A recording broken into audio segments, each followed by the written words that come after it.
ఓం నమో వెంకటేశాయ. అందరికీ నమస్కారము.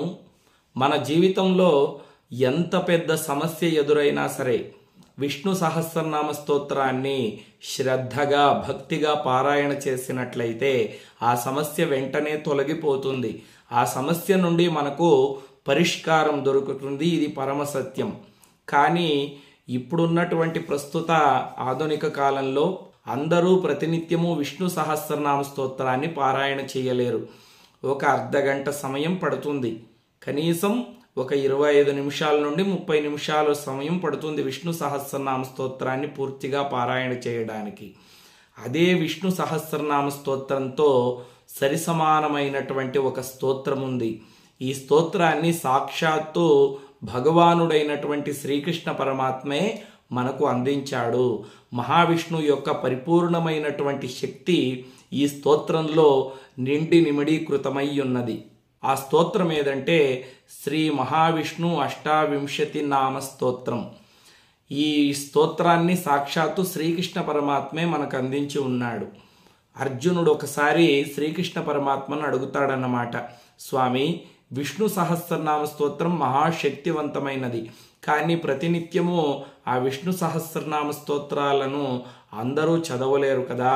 విష్ణు సహస్రనామ స్తోత్రం ఏ ఫలితాన్నైతే ఇస్తుందో అంతే ఫలితాన్ని ఇచ్చేటువంటి ఒక చిన్న స్తోత్రాన్ని మీరు నాకు ఉపదేశం చెయ్యాలి అని అర్జునుడు అడిగినప్పుడు శ్రీకృష్ణ భగవానుడు చెప్తాడన్నమాట, ఓ అర్జునా, విష్ణు సహస్రనామ స్తోత్రంతో సరిసమానమైనటువంటి స్తోత్రం ఒకటి ఉంది. ఆ స్తోత్రం ఏదంటే శ్రీ మహావిష్ణు అష్టావింశతి నామ స్తోత్రం. ఇది మహాశక్తివంతమైనటువంటి స్తోత్రం, సకల పాపాలను తొలగించేటువంటి స్తోత్రం. అంటే ఈ స్తోత్రాన్ని భక్తిగా పారాయణ చేసినట్లయితే సకల పాపాలు తొలగిపోతాయి. శ్రీమన్నారాయణుడి యొక్క పరిపూర్ణమైనటువంటి శక్తి ఈ యొక్క స్తోత్రములో నిండి నిమిడీకృతమై ఉన్నది. ఈ స్తోత్రాన్ని శ్రద్ధగా ప్రతినిత్యము పారాయణ చేసినట్లయితే పాతకములు తొలగిపోతాయి.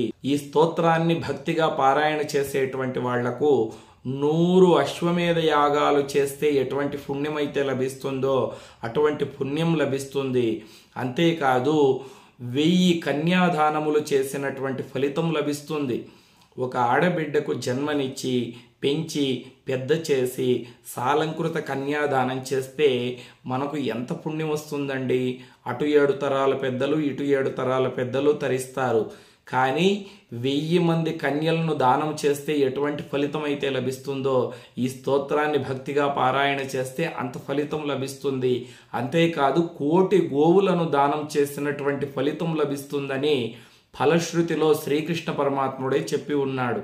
ఎన్నో జన్మల్లో అధికంగా పుణ్యం చేసినటువంటి మహాత్ములు మాత్రమే ఈ స్తోత్రాన్ని ప్రతినిత్యము పారాయణ చేయగలరు.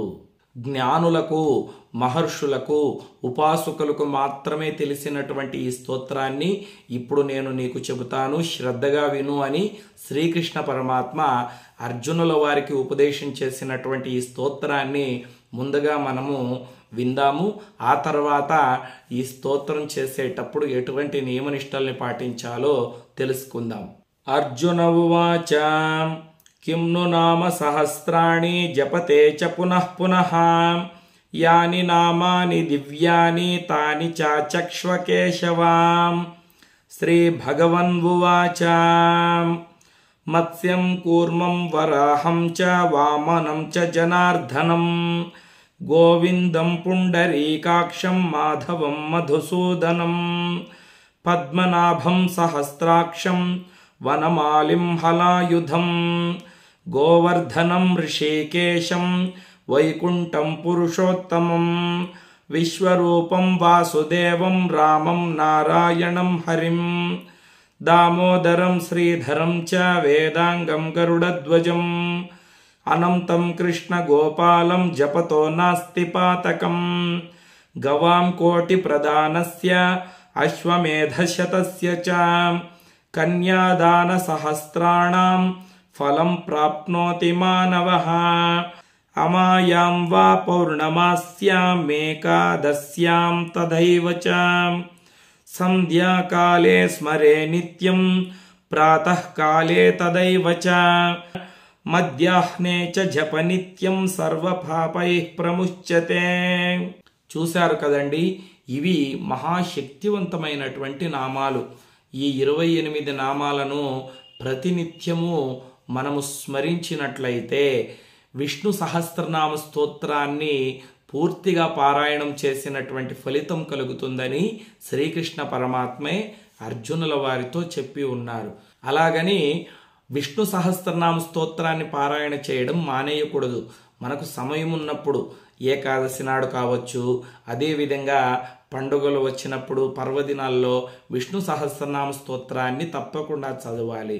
సమయం లేనప్పుడు ఈ 28 నామాలను మనం చదువుకున్నట్లయితే విష్ణు సహస్రనామ స్తోత్రం చదివినటువంటి ఫలితం లభిస్తుంది. ఎందుకంటే మనకు సమయం ఉన్నప్పుడు షోడశోపచార పూజ చేస్తాం. అంటే 16 ఉపచారాలతో చక్కగా అర్ఘ్యపాద్య ఆచమనీయాలు భగవంతుడికి సమర్పించి, అభిషేకం చేసి, వస్త్రాలు సమర్పించి, అలంకారం చేసి, ధూపదీప నైవేద్యాలతో స్వామిని పూజిస్తాం. సమయం లేనప్పుడు మనం పంచోపచార పూజ చేస్తాం కదా, ఇది కూడా అలాగేనన్నమాట. సమయం లేనప్పుడు ఈ నామాలను మనం చదువుకున్నట్లయితే విష్ణు సహస్రనామ స్తోత్రాన్ని చదువుకున్నటువంటి ఫలితం లభిస్తుందని సాక్షాత్తు శ్రీకృష్ణ పరమాత్మే చెప్పి ఉన్నాడు. మరి ఈ స్తోత్రాన్ని చదివేటప్పుడు ఏ నియమాలని పాటించాలి అంటే, చక్కగా స్త్రీలైనా పురుషులైనా స్నానం చేసుకుంటే సరిపోతుంది.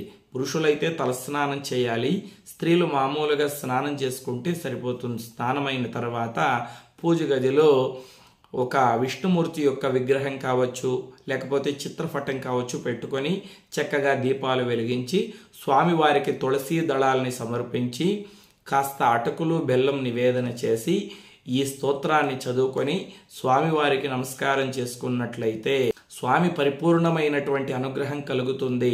మన కోరికలన్నీ తప్పకుండా తీరుతాయి. శ్రద్ధగా, భక్తిగా, నమ్మకంతో చేస్తే స్వామి యొక్క అనుగ్రహం తప్పకుండా కలుగుతుందండి.